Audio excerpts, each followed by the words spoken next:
Mheshimiwa Naibu Spika, ukifika mkoa wa Mtwara mjini utaona kuna sanamu kubwa tu la samaki linatoa maji. Mheshimiwa Naibu Spika, kwa unyenyekevu mkubwa ninaomba nielimishwe kwa kauli fupi tu ya serikali.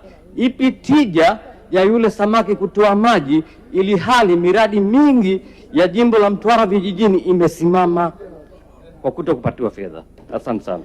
Mheshimiwa Naibu Waziri, majibu. Mheshimiwa Naibu Spika, nimelisikia swali la kwanza, la pili sijalisikia vizuri. Swali la pili. Mheshimiwa Premji, swali la pili hajasikia vizuri. Mheshimiwa Naibu Spika, ukifika mkoa wa Mtwara utakuta kuna roundabout pale na kuna samaki mkubwa sana anatoa maji na maji hayo yanakuwa supplied na Mtuwasa. Naomba nielimishwe kwa kauli fupi tu ya serikali. Ipi tija ya yule samaki ambaye anatoa maji ili hali jimbo la Mtwara vijijini wananchi wake wanahangaika na changamoto ya maji ya kunywa? Asante sana. Asante Mheshimiwa Naibu Waziri, nadhani umelipata vizuri. Jibu. Mheshimiwa Naibu Spika,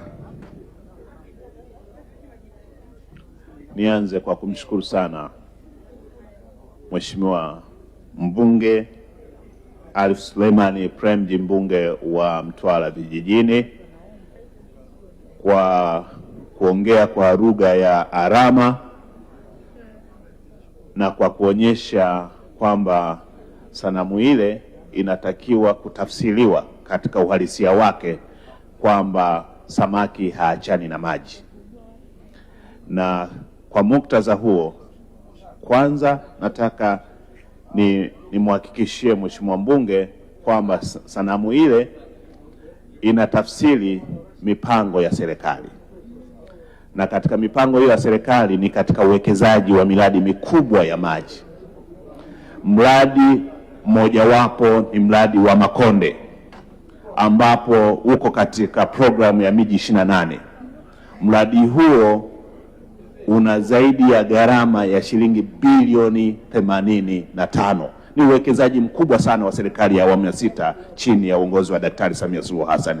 Kwa hiyo tunaamini kwamba mradi huu ukishakamilika, maana yake kwamba huduma ya maji safi na salama kwa wanamtwara itakuwa imeimarishwa na Watanzania wanaotoka katika viunga vya Mtwara watanufaika na huduma hiyo ya maji safi na salama, na tafsiri halisi ya sanamu ya samaki yule kuonyesha kwamba maji yanapatikana itakuwa imetimia.